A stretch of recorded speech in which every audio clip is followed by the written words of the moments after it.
I work at a university admissions office in Amsterdam. An American student walked in demanding we accept his college credits so he could transfer and finish faster. I explained we don't have a transfer credit system like America. He stared at me like I'd just told him gravity didn't exist here. This is the kind of cultural disconnect I break down every week, not surface-level jokes, but what they reveal about how people think. If you appreciate insight that goes deeper than headlines, you'll want to stay tuned here. That's illegal, he said. You have to accept accredited credits. I told him Dutch universities work differently. He pulled out his phone, scrolled through what looked like a Reddit thread, and said it says here European schools are easier, so my credits should count double. I explained our bachelor's programs are 3 years, not 4, and structured completely differently. He wasn't listening. He was calculating something on his phone. Okay, but I already paid $80,000 in tuition back home. If I start over, that's just theft. I asked who was stealing from him. He gestured vaguely at my desk. The walls, possibly the entire country.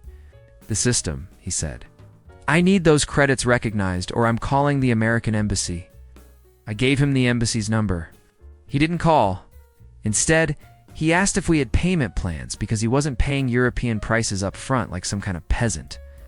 Our tuition was 2,000 euros per year. His jaw actually dropped. A student in Paris tried to negotiate her tuition like it was a car dealership. She offered 500 euros for the semester if they threw in free housing. The registrar thought she was joking. An American in Copenhagen asked if they could pay tuition with a credit card to rack up points for flights home. They were stunned. To learn the annual fee was less than their monthly loan payment back home. These stories kept coming.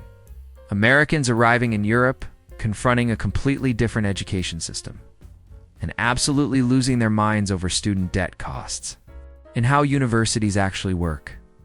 I'm a student advisor in Berlin. An American exchange student came to my office with a binder. Not a notebook, a 3-inch binder with printed spreadsheets, highlighted sections, and sticky tabs color-coded by category. She sat down and opened it like she was presenting a legal case.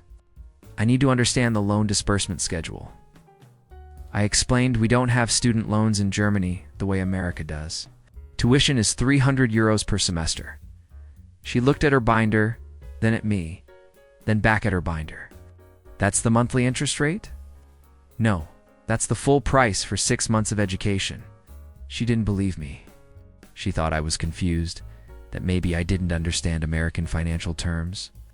But how do you budget for debt payments after graduation? You don't have debt. You paid 300 euros. She started flipping through her binder faster, like the answer was hidden in her spreadsheets. What about the variable interest rates? My counselor said European loans were predatory. I explained again. There's no loan because tuition is euro 300. She pulled out a calculator and started running numbers, muttering about hidden fees and deferred payment penalties. Finally, she looked up. So when does the real bill come? This is why I track global behavior full-time, not to mock anyone, but to decode the psychology behind culture shock. Most people scroll past these moments. Subscribers study them? It doesn't. That's it. 300 euros. She left my office convinced. I was either lying or didn't understand my own university's billing system. She filed a complaint asking for transparent loan documentation. We sent her a receipt for 300 euros. I managed student housing in Stockholm. An American student asked if unpaid rent would hurt his credit score back home. I told him rent was 400 euros per month. And yes, he needed to pay it. He nodded seriously. Then asked, but does Sweden report to Experian or TransUnion? Neither. We're in Sweden. He pulled out his phone and started Googling something. My dad said international debt follows you forever. Is there a Swedish credit bureau I should notify? I explained we don't have the same credit system. He looked genuinely distressed, like I'd just told him gravity worked differently here.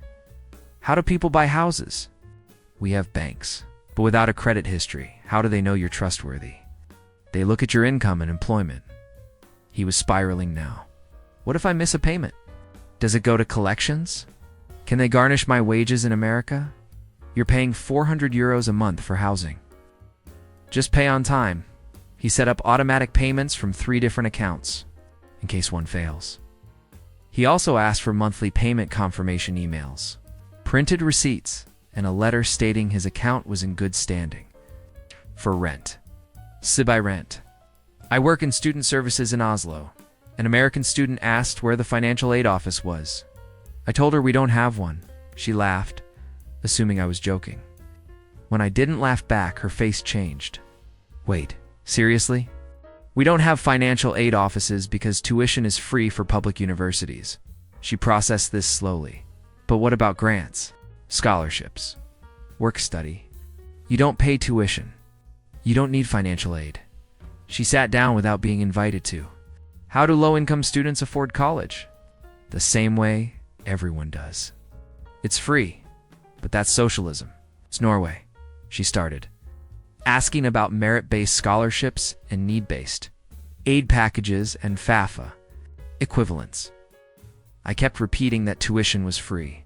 She kept responding like I was dodging the question. Finally, she asked, what happens if someone can't pay? Can't pay what? Tuition. There's no tuition. She stared at me for a long time. Then she asked if she could defer her non-existent payments until after graduation. I told her there was nothing to defer. She left looking confused and vaguely angry, like I'd personally complicated her financial planning. I work at a university bookstore in Utrecht. An American student came in looking panicked, asking where the textbook section was. I pointed to the small shelf. She looked at it, looked at me, looked back at the shelf. That's it? Yes. Where are the $300 biology textbooks? We don't really do that here. She walked over to the shelf like she was investigating a crime scene. She picked up a book, checked the price, 25 euros, and put it down like it was too hot to hold. Is this used? No, it's new. Then why is it so cheap? Is it a scam edition? It's the actual textbook. She pulled out her phone and took a picture of the book, then searched for it on American websites. She found the same book listed for $280. She showed me the screen like I was supposed to explain myself. Why is it $280 in America? I suggested corporate greed. She didn't laugh. Do professors here write their own textbooks and force students to buy them? Sometimes, but they're still cheap. She looked horrified. How do you afford college if you're not being bankrupted by textbooks? That's exactly the point. She bought 3 books for 60 euros total and asked for a receipt, in case this is illegal somehow. Was convinced the prices were a mistake and that she'd receive a corrected bill later. She never did. I'm an academic advisor in Copenhagen. An American student asked how to space out classes to make his bachelor's degree last for years. I explained our degrees are 3 years. He shook his head. Right, but I want the full experience. It's 3 years. That is the full experience. Can I just take fewer classes per semester? Then you won't graduate on time. He looked frustrated, like I wasn't understanding him. In America, everyone does for years. It's normal. This isn't America. He pulled up a study plan he'd made for years, 8 semesters, carefully balanced course loads. I told him it was irrelevant. He asked why European degrees were rushed. They're not rushed. They're designed for 3 years. But how do you fit in a social life? Jobs? Internships? Students here manage just fine. He asked if he could audit extra semesters or delay graduation for personal growth. I explained that would cost extra money and make no sense. He seemed personally offended that we wouldn't let him pay for a 4th year he didn't need. I work in student records in Brussels. An American student asked when loan exit counseling was scheduled.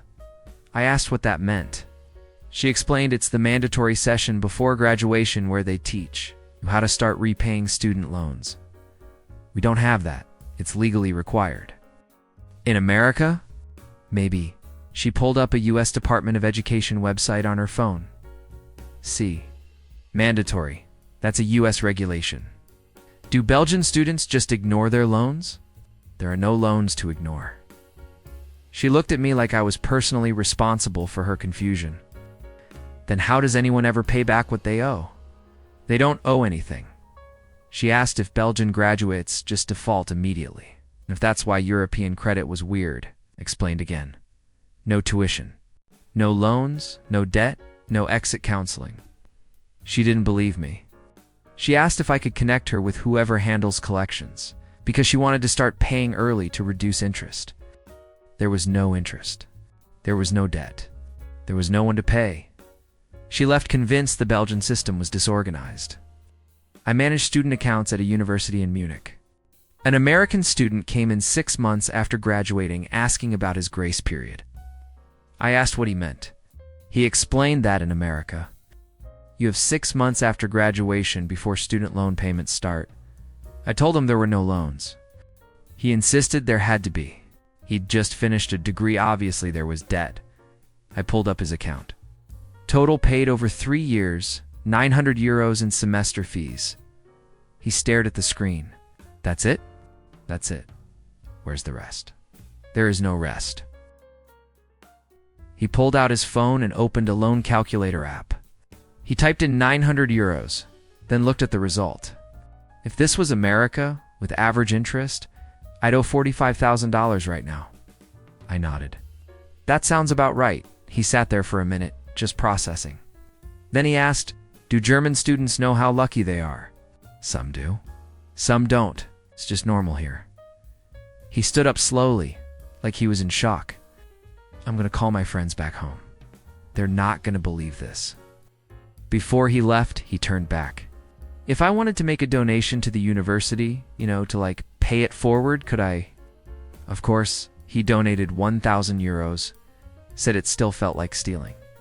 The culture shock goes both ways. Americans arrive expecting debt, payment plans, and financial dread. Europeans watch them panic over prices that seem normal, even cheap. Neither side can quite believe the other's system is real. If this kind of cross-cultural decoding gives you perspective, not just laughs, imagine having that lens on every system we cover next. That's what subscribing gets you. Clarity most people never stop to see. Next time, covering Americans trying to understand European healthcare.